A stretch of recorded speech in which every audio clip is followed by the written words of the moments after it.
ലോക്സഭാ സ്പീക്കറെ നീക്കം ചെയ്യാനുള്ള പ്രതിപക്ഷ നീക്കത്തിനെതിരെ സഭയിൽ ആഞ്ഞടിച്ച് കേന്ദ്ര ആഭ്യന്തരമന്ത്രി അമിത്ഷാ.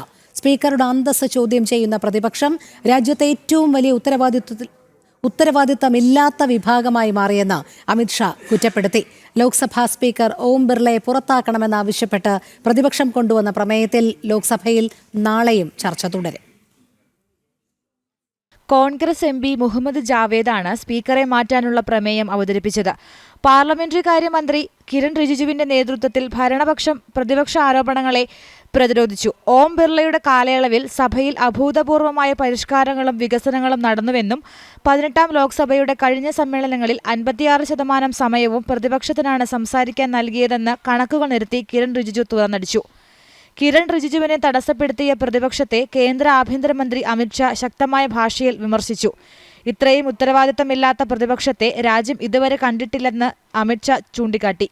സ്പീക്കറെ വ്യക്തിപരമായി അധിക്ഷേപിക്കുന്ന നിലപാടാണ് പ്രതിപക്ഷം സ്വീകരിക്കുന്നതെന്നും ഇത് സഭയുടെ അന്തസ്സിന് ചേർന്നതല്ലെന്നും അദ്ദേഹം പറഞ്ഞു. സ്പീക്കറെ നീക്കാനുള്ള പ്രമേയത്തിന്മേൽ 10 മണിക്കൂർ നീണ്ടുനിൽക്കുന്ന ചർച്ചയ്ക്കാണ് സഭയിൽ സമയം അനുവദിച്ചിരിക്കുന്നത്. BJP സഖ്യത്തിന് സഭയിൽ വ്യക്തമായ ഭൂരിപക്ഷമുള്ളതിനാൽ പ്രമേയം പരാജയപ്പെടും. നാളെയും തുടരുന്ന ചർച്ചയിൽ കേന്ദ്ര ആഭ്യന്തരമന്ത്രി അമിത്ഷാ സഭയിൽ മറുപടി പറയും.